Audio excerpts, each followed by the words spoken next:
Sebuah review dari Bill Gates mengenai buku The Grade of Influenza karya John M. Barry adalah dia menceritakan bagaimana ibunya Liliana Gates beruntung selamat dari pandemi influenza 1918.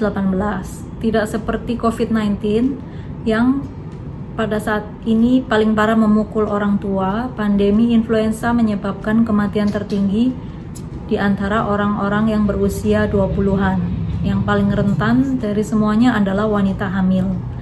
Pada tahun 1918, nenek saya berusia 27 dan hamil dengan kakak perempuan ayah saya. Dia tinggal di Bremerton, WA, yang menderita kerugian besar karena influenza karena memiliki galangan kapal besar dan pelaut angkatan laut yang datang dari seluruh dunia. Kemudian saat orang-orang mengisolasi diri di rumah, jalan-jalan kosong dan industri tutup, para dokter dan perawat sangat heroik mempertaruhkan nyawa mereka sendiri dan bekerja keras. Bagian terbaik dari sifat manusia yang sering dipertontonkan. Tetapi begitu juga tindakan ketidaktahuan, keserakahan, dan rasa takut akan yang lain. Untuk menyegarkan ingatan Bill Gates tentang kenyataan dan pelajaran pandemi yang menghancurkan ini, dia baru saja membaca ulang The Great Influenza 2004 oleh John M. Barry karena dia merasa bahwa penulis melakukan pekerjaan yang luar biasa untuk menunjukkan betapa dalamnya pandemi ini mempengaruhi tidak hanya jutaan keluarga seperti keluarganya, tetapi juga berspekulasi bahwa jika bukan karena pandemi, Perang Dunia II mungkin tidak akan pernah meletus.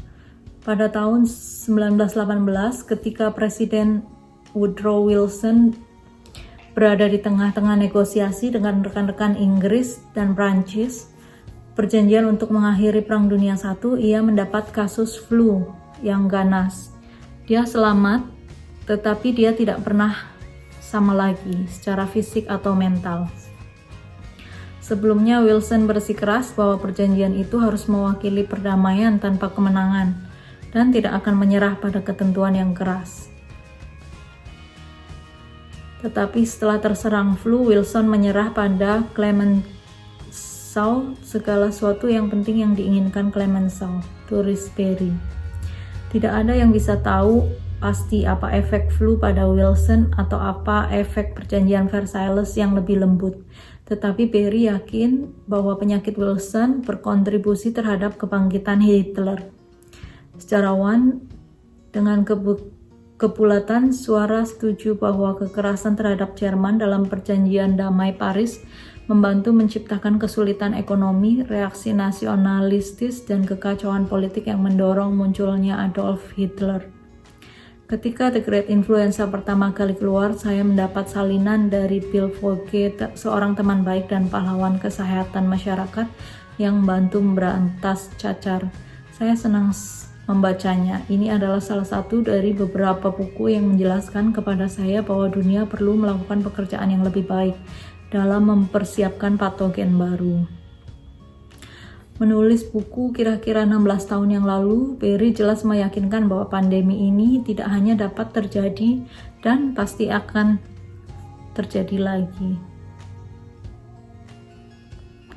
Jadi apa pelajaran besar dari pandemi influenza 1918? Pertama dan terpenting, kepemimpinan penting. Para pemimpin ilmiah seperti Jenderal Bedah Angkatan Darat William Gorgas melangkah maju.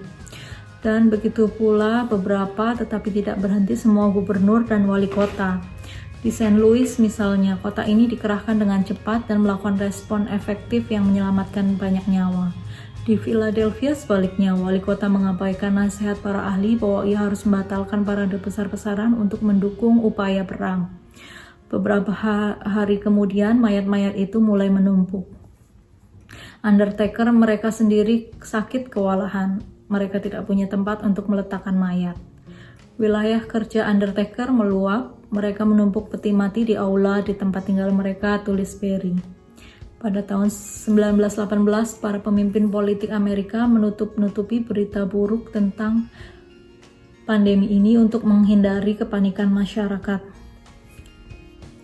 Kedua kebenaran itu penting. Pada tahun 1918, para pemimpin politik Amerika, bahkan para komisioner kesehatan memberitakan kabar buruk untuk menghindari panik. Itu sangat merusak otoritas mereka ketika warga melihat teman dan tetangga mereka sekarat dalam jumlah besar. Perry menyimpulkan bahwa mereka yang berwenang harus mempertahankan kepercayaan publik. Cara untuk melakukan itu adalah dengan tidak mendistorsi apapun, untuk tidak memasang wajah terbaik dan coba memanipulasi siapapun. Ketiga, filantropi memiliki peran penting. Faktanya keadaan bisa menjadi jauh lebih buruk jika bukan karena hadiah dari John D. Rockefeller, John Hopkins, dan banyak donor lainnya. Karunia-karunia ini secara mendasar mengubah ilmu pengetahuan dan kedokteran Amerika pada akhir abad 19 dan abad 20. Memberi negara itu ratusan ribu profesional terlatih untuk merawat mereka yang terserang influenza dan membimbing respon kesehatan masyarakat.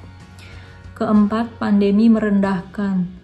Terlepas dari pekerjaan brilian di Rockefeller Institute, Johns Hopkins University, dan lembaga lainnya, dokter tidak pernah mendapat manfaat dari obat antivirus yang efektif atau vaksin. Faktanya, baru pada tahun 1933, para ilmuwan mengkonfirmasi bahwa itu adalah virus, bukan bakteri, yang menyebabkan pandemi influenza. Kali ini kami memiliki lebih banyak alat yang dapat digunakan untuk membuat vaksin dan terapi yang efektif. Tetapi, sains masih lebih lambat dari yang kita inginkan.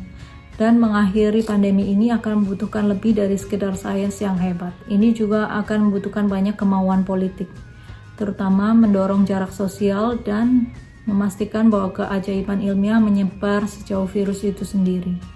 Ketika Melinda dan saya pertama kali mulai belajar tentang vaksin masa kanak-kanak, kami terkejut mengetahui bahwa perlu beberapa dekade untuk vaksin baru digunakan secara luas di negara berkembang.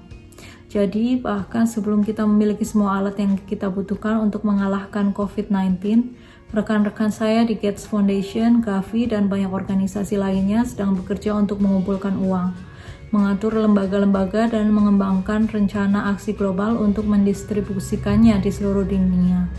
Pada tahun 1918, dunia tidak memiliki sistem untuk melakukan ini. Melinda dan saya sangat berkomitmen untuk memastikan kami akan melakukannya kali ini. Oke, jadi itu adalah ringkasan atau review dari Bill Gates mengenai buku The Great Influenza karya John M. Barry, dan juga menjawab beberapa teori-teori yang beredar di masyarakat, yaitu tentang konspirasi bahwa Bill Gates adalah orang yang menciptakan virus Corona 19 ini ya.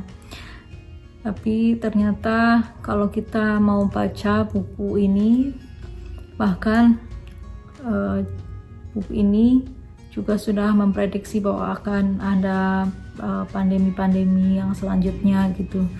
Jadi bukan berarti Bill Gates tahu lebih dulu, karena ada seminar-seminar yang dia mengatakan sebelum COVID-19 ada, dia sudah berkata bahwa akan ada pandemi atau wabah.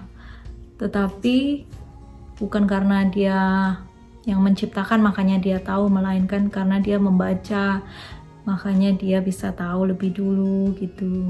Tapi lepas dari situ, saya juga tidak tahu bagaimana keadaan sebenarnya.